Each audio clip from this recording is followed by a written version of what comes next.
Unified 911, anong matutulong namin sa'yo? Anya ti maitulong miken ka po. Anong may tatabang ko sa imo? Unsay akong ikatabang nimo? Ngini makadabang namisal ka no? Sa anumang wika o dialekto, may tulong na darating sa iyo.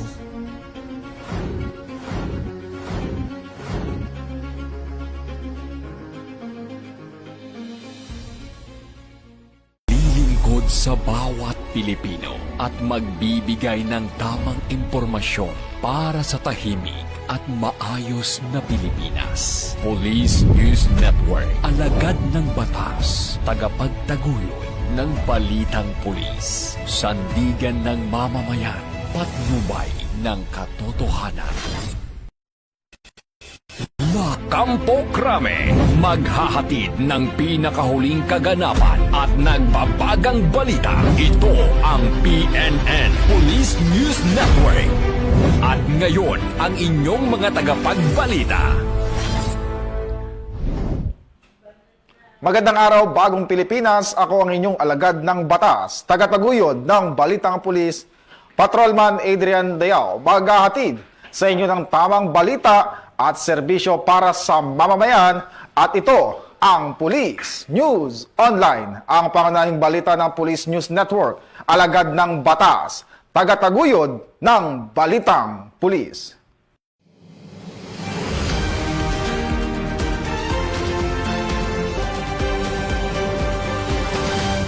Narito ang mga balitang hatid ng ating PNN correspondent mula sa iba't ibang panig ng bansa.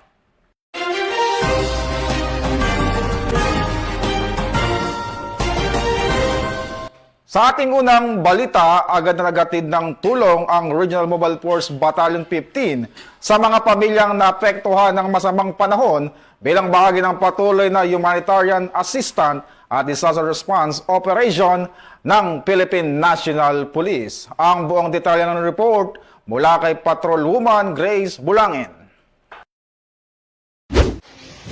Agarang tumugon ang mga tauhan ng Regional Mobile Force Battalion 15 Project Kalinga Team sa pangangailangan ng mga residenteng naapektuhan ng bagyo sa Barangay Irisan, Baguio City. Isinagawa ang aktibidad sa pangunguna ni Police Lieutenant Ruby Rose de Pesase sa ilalim ng superbisyon ni Police Lieutenant Colonel Joey Jonathan B. Bagayaw, Acting Force Commander. Pinangunahan naman ni Police Corporal Nia de Sagasag, katuwang ang Irisan Barangay Peace and Action Team, ang pagbibigay ng seguridad at asistensya sa isinagawang pamamahagi ng rice subsidy at relief goods sa multipurpose building Purok 13 Barangay Irisan. Isinagawang aktibidad sa pakikipagtulungan sa Irisan Barangay Emergency Response Team at City Social Welfare and Development Office upang matiyak ang mabilis at maayos na paghahatid ng tulong sa mga pamilyang nangangailangan. Kabilang sa ipinamahaging ayuda ang mga pangunahing pangangailangan tulad ng dilatang pagkain, instant noodles, kape at bigas na layong makatulong sa mga apektadong residente sa kanilang agarang pagbangon matapos ang pananalasa ng bagyo. Sa pamamagitan ng mga ganitong inisyatiba, patuloy na pinapatibay ng RMFB 15 ang ugnayan nito sa mga katuwang na ahensya at mga komunidad. Higit sa seguridad, pinakikita rin ng mga kapulisan ang tunay na malasakit at pagkalinga sa mamamayan, lalo na sa panahon ng kalamidad at pangangailangan. Ang patuloy na pakikipag-ugnayan at pagtutulungan ng mga kapulisan, mga lokal na pamahalaan, katuwang na organisasyon at komunidad ay nagsisilbing mahalagang hakbang tungo sa mas ligtas, matatag at mapagkalingang pamayanan.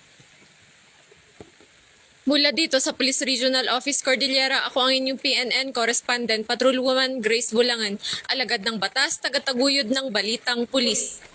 Maraming salamat sa iyo, Patrolwoman Bulangin.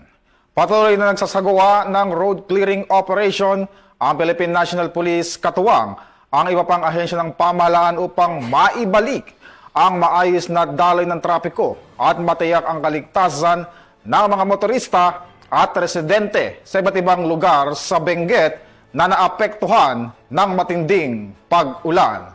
Ibabalita yan ni Patrolman Edwin Baris.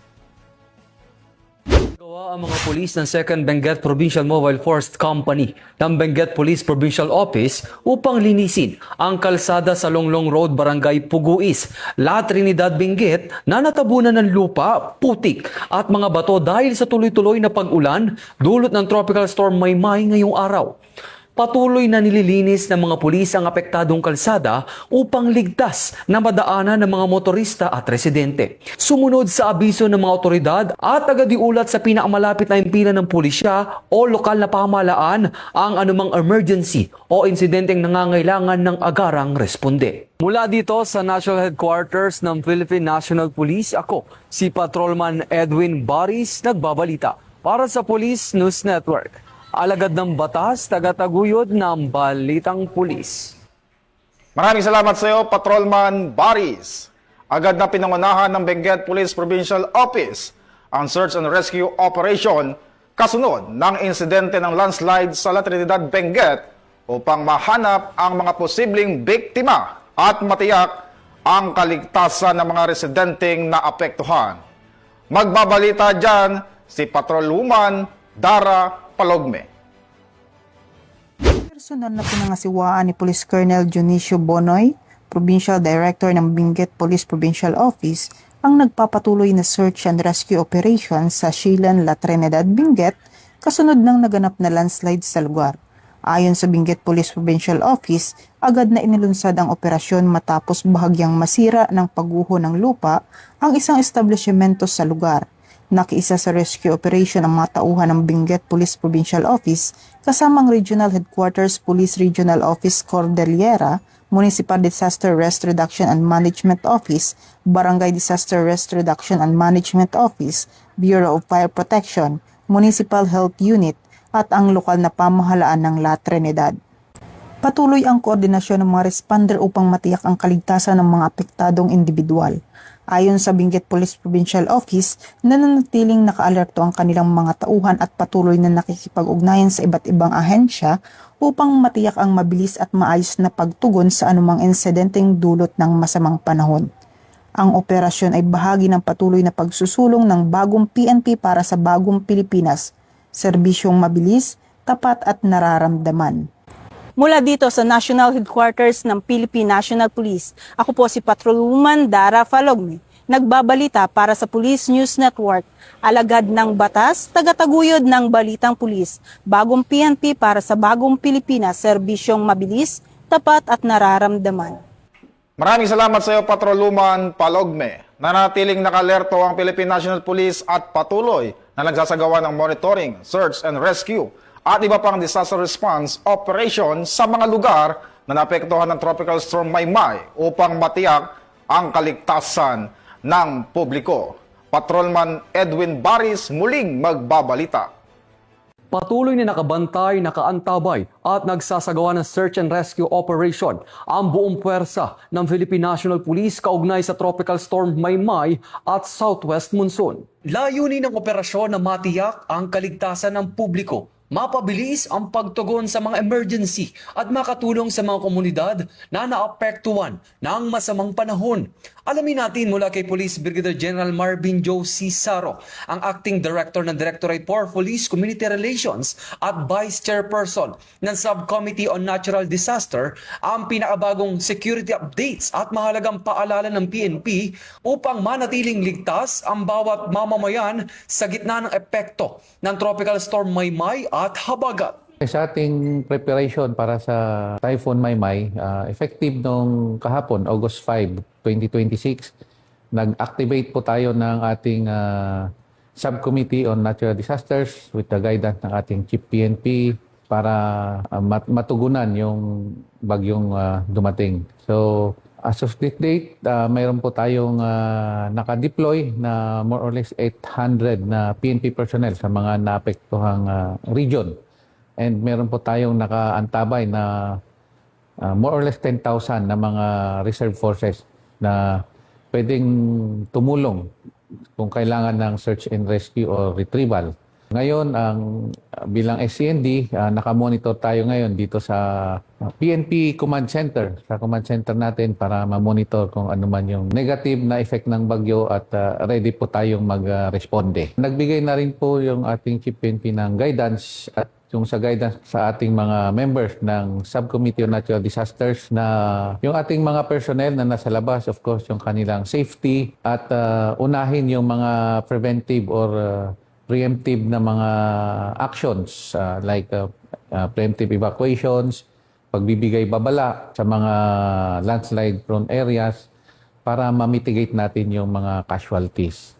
So sa ngayon, especially yung ating Region 1, Cordillera, na naka-heightened alert yung ating buong kapulisan at sila ngayon ay ongoing yung monitoring at may mga rescue operations effort na ginagawa. Sa ating mga kababayan, lagi po naming inuulit na ligtas ang may alam. Lagi po tayong makinig sa mga advisories dito sa bagyong Maymay. At lagi po tayong sumunod sa mga otoridad, lalo na po kung may pinairal na mga preemptive evacuations para maiwasan ang mga casualty. At kung wala rin namang mahalagang mga lakad, as maigi na huwag muna tayong lumabas at lagi po tayong updated at maghanda. Mula dito sa Command Center sa Campo Crame, ako si Patrolman Edwin Baris nagbabalita para sa Police News Network, alagad ng batas, tagataguyod ng Balitang Pulis. Mabilis na rumisponde ang Regional Mobile Force Battalion 15 sa sinagawang mud clearing operation sa barangay Irisan, Baguio City. Magbabalita dyan si Police Corporal Casmir Supsupin. Muno ni Police Lieutenant Ruby Rose Pesase, agad na rumisponde ang Regional Mobile Force Battalion 15 Project Kalinga Team upang magsagawa ng police assistance at mud clearing operation sa Purok 2, Barangay Irisan, Baguio City, kasunod ng pagguho ng lupa na dulot ng tuloy-tuloy na malakas na pag-ulan. Nakipag-ugnayan at nakipagtulungan ang mga pulis sa Barangay Local Government Unit, Barangay Peace Action Team ng Irisan at mga residente sa paglilinis at pag-aalis ng naipong putik, bato at iba pang debris na nagbanta sa kaligtasan ng mga tahanan at ng komunidad. Sa pamamagitan ng maagap na pagtugon at sama-samang pagkilos, nabawasan ang panganib na dulot ng madulas na kalsada, karagdagang pagguho ng lupa at posibleng pinsala sa mga kabahayan at ari-arian. Ang isinagawang operasyon ay bahagi ng patuloy na paghahanda at disaster response efforts ng kapulisan upang matiyak ang kaligtasan at kapakanan ng publiko sa panahon ng kalamidad. Muling ipinakita ng Regional Mobile Force Battalion 15 na ang tungkulin ng kapulisan ay hindi lamang ang pagpapanatili ng kapayapaan at kaayusan, kundi maging ang pagbibigay ng agarang tulong at suporta sa mga komunidad na naaapektuhan ng mga sakuna. Mula dito sa Camp Major Badodang Wala Trinidad Benguet, ako ang inyong Police News Network Correspondent, Police Corporal Kashmir B. Supsupin, alagad ng batas, tagataguyod ng Balitang Pulis. Maraming salamat sa iyo, Police Corporal Supsupin. 3 regional top most wanted persons sa Northern Mindanao ang naaresto ng Police Regional Office 10 sa magkakaiwalay na operasyon. Magbabalita dyan si Police Corporal Joel Subsuban. 3 regional most wanted persons ang naaresto sa Police Regional Office 10 sa magkakahiwalay na law enforcement operations sa Misamis Occidental, Misamis Oriental at Bukidnon mula Agosto 3 hanggang 4 taong kasalukuyan. Sa Villanueva, Misamis Oriental, naaresto ang top 2 regional most wanted person alias Kim, 24 years old, na nahaharap sa 2 bilang ng statutory rape at 7 bilang ng acts of lasciviousness. Batay sa investigasyon, inakusahan ang suspect ng umano'y sexual na pang-aabuso sa 2 niyang minor de edad na pamangkin. Samantala, sa Aluran, Misamis Occidental, arestado ang top 3 regional most wanted person na nahaharap sa mga kasong rape in relation to Republic Act Number 7610 o Special Protection of Children Against Abuse, Exploitation, and Discrimination Act. Naaresto ang 19 years old na suspect na nakilala lamang sa alias na Asun. Ayon sa investigasyon, inakusahan siya paulit-ulit na sexual na inabuso ang isang minor de edad at umano'y tinakot ang biktima upang hindi magsumbong. Sa Malay-Balay City, Bukidnon, timbog din ang top 6 regional most wanted person na siya rin top 2 provincial at top 1 city most wanted person. Kinilala ang suspect na si alias Eric, 42 years old, na inaresto batay sa warrant of arrest para sa kasong robbery with homicide na walang inirekomendang piyansa. Kapwa nasa kustodiya na ng pulisya ang tatlong akusado habang isinailalim sa kaukulang legal na proseso. Patuloy naman pinaigting ng Police Regional Office 10 ang kampanya laban sa mga wanted persons upang matiyak na mananagot sa batas ang mga akusado at mapanatili ang kapayapaan at seguridad sa Northern Mindanao. Mula dito sa Campo Alagar, ako po ang inyong Police News Network correspondent mula sa Regional Public Information Office ng Police Regional Office 10, Corporal Joel Lazaro Subsuban, alagad ng batas, tagataguyod ng Balitang Pulis. Maraming salamat sa iyo, Police Corporal Subsuban. Aabot sa 8 top most wanted person ang naaresto ng Philippine National Police sa loob lamang ng isang araw sa ilalim ng Enhanced Managing Police Operation. Magbabalita dyan si Patroluman Res Sali Umalay. 8 most wanted persons ang naaresto ng Philippine National Police sa magkakahiwalay na operasyon sa iba't ibang bahagi ng bansa noong Agosto 3 taong kasalukuyan. Kabilang sa mga nadakip ang mga wanted persons sa Iloilo, Metro Manila, Bukidnon, Misamis Oriental, Negros Occidental, Negros Oriental, Capiz, at Misamis Occidental na nahaharap sa iba't ibang kasong kriminal. Ang lahat ng mga sospek ay naaresto sa bisa ng warrant of arrest at nasa kustodiya na ng kani-kanilang operating units para sa kaukulang proseso ng batas. Ayon kay Chief PNP, Police General Jose Melencio C. Nartatis Jr., patuloy na paiigtingin ng PNP ang manhunt operations upang matiyak na walang makapagtatago sa batas at mapanatili ang kapayapaan at seguridad sa bansa, alinsunod sa advokasya ng bagong PNP para sa bagong Pilipinas, serbisyong mabilis, tapat at nararamdaman. Mula dito sa Campo Crame, ako po ang inyong PNN correspondent, Patroluman Res Sali Umalay, nagbabalita para sa Police News Network. Alagad ng batas, tagataguyod ng Balitang Pulis. Ito ang bagong PNP. 8 most wanted. Maraming salamat sa iyo, Patroluman Umalay. At yan ang mga balitang nakalap ng ating PNN correspondent mula Luzon, Visayas at Mindanao. At para sa mas malawak at mabilis na ulat ng mga balita, i-like, follow, and share kami sa aming Facebook account ng Police News Network at sa Twitter account para sa mga real-time updates at YouTube channel para sa mga live stream at replays. Manatiling mapagmatsyag at laging alamin ang totoo. Sa ngalan ng pamunuan ng Philippine National Police sa pangunguna ni Chief PNP Police General Jose Melencio Nartatis Jr. at sa pamumuno ni President Ferdinand Bongbong Marcos Jr., kami ay maglilingkod sa bawat Pilipino at magbibigay ng tama at balanseng balita. Mula rito sa tanggapan ng tagapag-ugnay ng Pambansang Pulisya, ako ang inyong alagad ng batas, tagataguyod ng Balitang Pulis, Patrolman Adrian Dayao. Maghahatid ng tamang balita at serbisyo para sa mamamayan at ito ang Police News Online, ang pangunahing balita ng Police News Network. At ito ang bagong PNP para sa bagong Pilipinas, serbisyong mabilis, tapat at nararamdaman.